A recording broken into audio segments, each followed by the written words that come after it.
Au départ, ça a mis du temps à se dessiner, puisqu'on a un peu galéré dans le développement du site. Et on a passé 1 an d'errance totale, tous les deux, dans une chambre, à faire des présentations, à essayer de développer un site. Donc c'était assez compliqué, on a vraiment failli arrêter le projet à ce moment-là. Je réalise le chemin qui est parcouru et aujourd'hui on a envie de faire de cette société de 40 personnes le leader de l'impression de photos en Europe sur le mobile.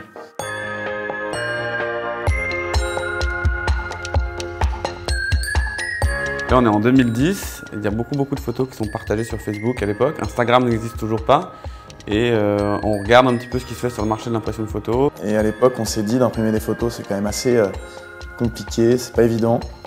Et c'était le moment où tout le monde commençait à partager vraiment toutes ces photos sur Facebook. Et on s'est dit, l'idée de départ, c'est de pouvoir imprimer ces photos Facebook. En fait, à la base, le projet était essentiellement concentré sur la photo qui était partagée sur les réseaux sociaux. C'est toujours vrai, c'est toujours un moteur de croissance pour nous. Mais ce qui s'est passé un petit peu après le lancement du projet, c'est qu'il y a vraiment une explosion de la photo mobile. Les gens ont compris que l'appareil photo est en train de devenir un troisième œil dans leur poche, sont pris à prendre des photos à tout va. Et donc assez rapidement, notre projet s'est réorienté autour de la photo mobile. Cheers, c'est un service d'impression de photos qui est dédié à la génération 20-35 qui consomme de la photo avec son mobile. Donc comment ça marche? Tu ouvres l'application de Cheers, tu choisis les photos de ton téléphone, tu rentres ton adresse, tu payes et tu les reçois chez toi en 2-3 jours.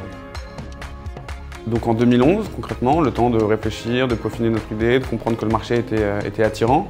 Là, on a investi 30 000 € chacun avec Aurélien dans le projet pour le démarrer. Donc c'était assez compliqué, on a vraiment failli arrêter le projet à ce moment-là. Et puis on a toujours eu des idées, on a toujours eu envie de continuer, on a toujours eu envie d'aller plus loin, on était en train d'essayer de pivoter dans tous les sens. Et puis on a intéressé A+ Finance à ce moment-là, qui a trouvé que notre duo était intéressant et avait du potentiel, qui nous a financé à hauteur de 130 000 € pour redéfinir une nouvelle plateforme et relancer. Donc ces 130 000 € nous ont permis de recruter un CTO à ce moment-là, donc une compétence technique. Moi, quand je suis arrivé du coup en 2013, c'était une équipe de 4 personnes, donc pas grand chose à voir avec ce qu'on a aujourd'hui. Et moi, je suis arrivé du coup pour poser un petit peu les bases du développement, pour développer des nouvelles features, des nouvelles fonctionnalités, vraiment prendre un petit peu tout le projet sur la partie technique. Avec Lee, on a refondu toute une nouvelle plateforme. On a redéfini notre stratégie de produit avec des produits beaucoup plus simples à commander, beaucoup plus simples à utiliser aussi. En 2012, on a sorti une première mouture du site, une première version, qui là, avec le produit Polabox, à l'époque ça s'appelait la Polabox, nous a permis de décoller, de nous faire connaître. Là, on a eu un engouement pour ce produit qui a vraiment été le kickstart. On a commencé à avoir une croissance assez forte. Donc, janvier 2013, on devait faire, je sais pas moi, 10-20 commandes par jour. On a fini l'année à 100 commandes par jour, donc on a fait 600 000 € de chiffre d'affaires en 2013. Et en 2014, on s'est internationalisé puisqu'on est allé en Espagne et en Angleterre. Et aujourd'hui, on a ouvert aussi l'Allemagne. Et en 2015, là, on va atterrir à 10 millions € de chiffre d'affaires. Donc on connaît une croissance assez forte.